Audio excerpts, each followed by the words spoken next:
Another gathering has passed, and the wastelanders of the North Waste have survived yet another storm. The town of Elysium revitalized the wastelanders after years of hard going with a festival. It had everything a wastelander could want: games of chance, good company, and all the food and drink that could be scavenged. The festival went over with very little violence, an odd occurrence for the events in the North Waste. Some wastelanders found themselves wrapped up in quite a wild ride. A trio of cool cats rolled into the North Waste.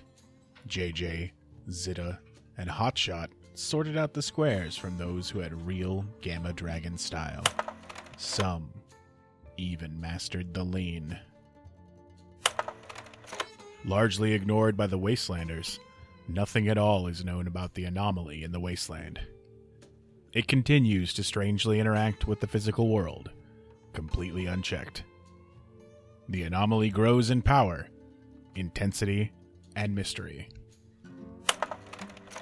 A large nest of giant radiated scorpions was rooted out by wastelanders, acting on behalf of the Wasteland Extreme Sanitation Team. After a long slug out with the giant bugs, eventually the Empress was drawn out of the deepest parts of the nest and defeated. A great treasure was found, and used to great effect. Another floor of the Oscar 1 hive was breached, and the Wastelanders bravely ventured into Level 11, the Medbay. Together with the helpful and encouraging drone, Igor, the teams found their way through the quarantine zone and managed to restore power to the level. Many teams were able to get out with some advanced research, allowing Dr. Stein to finally complete his research. Could this be it? Is the cure for the unturned condition that plagues so many available? Time and testing will be the only way to tell.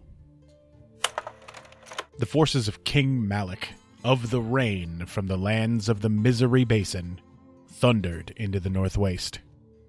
Those wastelanders with backgrounds or connections among the more rougher members of society had heard rumors for weeks prior to the invasion. It was spoken of very little prior to that invasion. Led by the raider Ironjaw, the advanced forces of the Rain were commanded by the Lord of the Rain to subjugate the North Waste. Several attacks were fended off by the various towns. Each time, the Rain was repelled by the forces of the North Waste.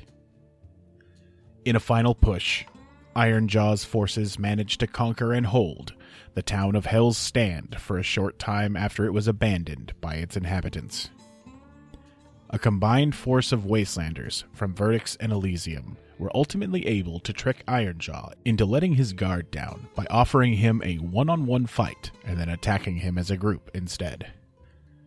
Ironjaw was captured and told the wastelanders about the Rain and revealed that he was leading the weakest and smallest force that the Rain had.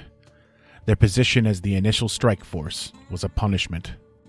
They had made King Malik displeased back in the Rainlands, and they were sent here to test the North Waste to see if real attention was necessary to conquer it.